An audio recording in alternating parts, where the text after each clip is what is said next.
৫ August রাজধানীর চাংখারপুলে গুলিবর্ষণ ও ৭ জন হত্যার ঘটনায় কনস্টেবল সুজনকে জিজ্ঞাসাবাদের জন্য একদিনের রিমান্ডে পাঠিয়েছে আন্তর্জাতিক অপরাধ ট্রাইব্যুনাল। সেই সাথে জুলাই অভ্যুত্থানে মানবতাবিরোধী অপরাধে আরও ৭ জনের বিরুদ্ধে গ্রেফতারি পরোয়ানা জারি করেছে। এ মাসের মধ্যে বেশ কয়েকটি প্রতিবেদন জমার কথা জানান প্রসিকিউশন। কার্নিশে ঝুলে থাকা ছাত্রের প্রাণে বাঁচার আকুতি শুনেছিল পুরো দেশ।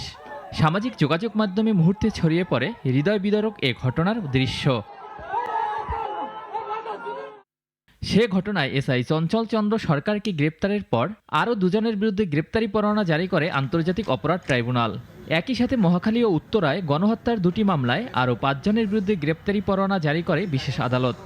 রামপুরায় আপনারা জেনে থাকবেন চঞ্চল চন্দ্র সরকার, যাকে ইতিমধ্যে গ্রেফতার করে ট্রাইব্যুনালে হাজির করা হয়েছিল। ওই ঘটনায় আমরা আরও 2 জনের সম্পৃক্ততা পেয়েছি, যাদের বিরুদ্ধে ট্রাইব্যুনালে গ্রেফতারি পরোয়ানার আবেদন করেছিলাম।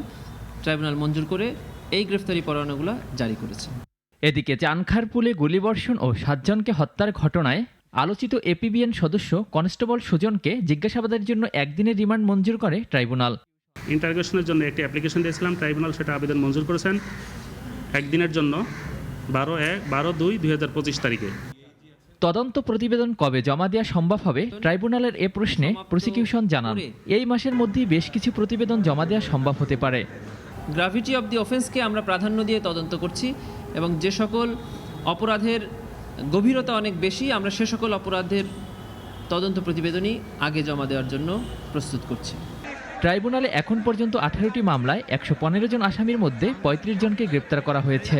অভিযুক্তদের মধ্যে 52 জন সিভিলিয়ন, 9 জন সাবেক সেনা কর্মকর্তা ও বাকিরা আইনশৃঙ্খলা বাহিনীর সদস্য। ওয়ালিউল রনি, নাগরিক, ঢাকা।